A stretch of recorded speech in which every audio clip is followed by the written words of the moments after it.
what is the state of the blogosphere in the church today? Where has it come from, and what are the things you've seen that are good about it, and maybe the things you've seen that have been less beneficial to the church as a whole, perhaps? Well, I think, when we talk about numbers in the Catholic blogosphere, it can sound kind of depressing when you consider that there are about 50 million Catholics in the United States and maybe a constant readership of about, I'd say, 50,000 between all the Catholic blogs around. But at the same time, when you look at the subscription numbers for Catholic periodicals, it doesn't look that bad for the most part. I think that, in my opinion, the Catholic blogosphere reflects the general Catholic conversation. The Catholic conversation in this country is about a lot of different things. It's about parents and their kids. It's about church politics. It's about liturgy. It's about movies and culture. It's about apologetics. And I think the Catholic blogosphere reflects all of that.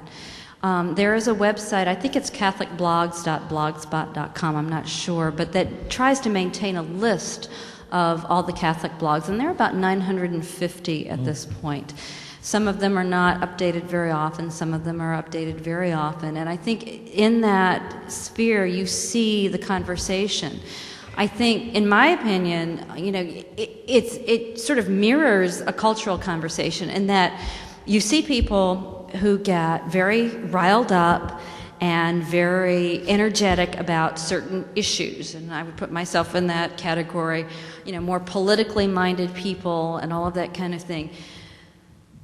But at the same time, there are, many, many Catholic blogs that are taking a much more low-key kind of approach to things, that are the blogs of Catholic, as I said, homeschooling parents, a huge bulk of Catholic blogs, of people who are doing spiritual kind of exploration on their blogs, who are sharing their journeys into the Catholic Church, priests who are sharing their homilies on Catholic blogs. And so, I see kind of a mirroring of the general Catholic conversation, but what makes it fascinating in my view is that it's global now. It's global in that, we have folks who read our blogs from Rome. We can read blogs from Rome. We can read blogs from the Far East and so on. And so we are connected in a way. And so I think, I see it as almost totally positive, the Catholic blogosphere, because I am, a proponent of information and discussion and all of that kind of thing. It can get negative at times, but at the same time, I see that almost as an expression of just the way the human conversation goes. It's like the letters to the editor page of the newspaper. It's like people are only moved to write a letter to the editor, usually when they're irritated about something, right? When they're mad. And it's the same way when people who comment on a blog or people who blog sometimes, that's what gets you energized, unfortunately, is when you're mad about something, unfortunately. But that's just the way it is. And I think if you sort of understand the human person and the way and the reasons we communicate, you can understand the Catholic blogosphere. Right. Grant? Any thoughts? Or Mark, please just jump in. Why are you guys being so timid? You can jump in anytime. No, I didn't know you could not. I thought it was going right down the line. Go for it. I think if you were to take the Catholic blogosphere as a whole, I think it's probably true that it represents the Catholic conversation lower to the ground, let's say. I think, though, among the more popular Catholic blogs, I do think we're talking about a pretty rarefied group of people who are moved by a fairly narrow range of issues, especially on the liturgy, let's say, which occasions many happy conversations in our church today. So I'm not entirely convinced that what we have in the Catholic blogosphere is a really normal sample of what, say, my family is thinking about. I'm not a sociologist, this is not real data, but people in the pews? Yeah. Right. Yeah. Rock?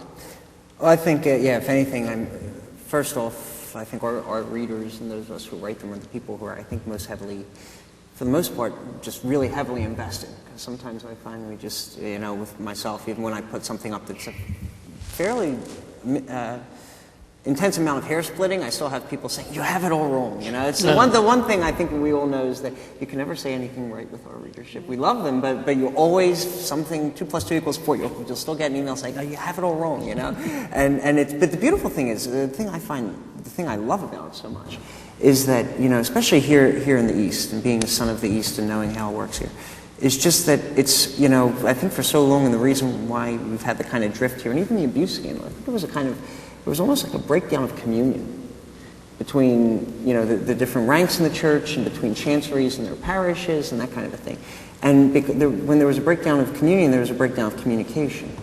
And now it seems as if, you know, between the three of us, we have people in the pew, we have people in chanceries, people in the Roman Curia, people in, you know, convents and schools, just this catch-all, kind of reading off of the same page again, in a way that they weren't reading even diocesan newspapers or certain magazines because things kind of became too fragmented. And so the thing I'm really enjoying about this too is because it's just also the response that's really incredible, because for so long, you know, the church spoke through the institutional voice and the institutional message. And there really is something, and we're seeing it now, especially after the last 5 years, because everything, you know, we've kind of seen almost the downfall of this institute because of the lack of credibility in it. And what I find is that we have, our people really respond when things are being spoken to them in a human way, from a real live person. There's no kind of manufacture there. And just see the kind of power that just one voice can have in the midst of that, and each of the three of us and our different teams and our commenters do that in our own way. But just the fact, and just the power that has on people's faith, on renewing that faith and on strengthening it, and saying, you know, when we hear actually someone be emotional or be real, even if they don't have all the facts or all the answers or not perfect all the time, but just, you know, it's their way of seeing that, as the Holy Father said on his inauguration day, the church is alive, the church is young. And just as this kind of, so that's what I get out of it most of all. And then the other thing is too, that just the fact that the information can flow so freely makes people, I think, feel better, because they want to be informed. Again, there was that breakdown communion, that breakdown communication. So the fact that I think people feel more informed about the church makes them feel closer to it, makes them feel a greater communion. And yet, I would say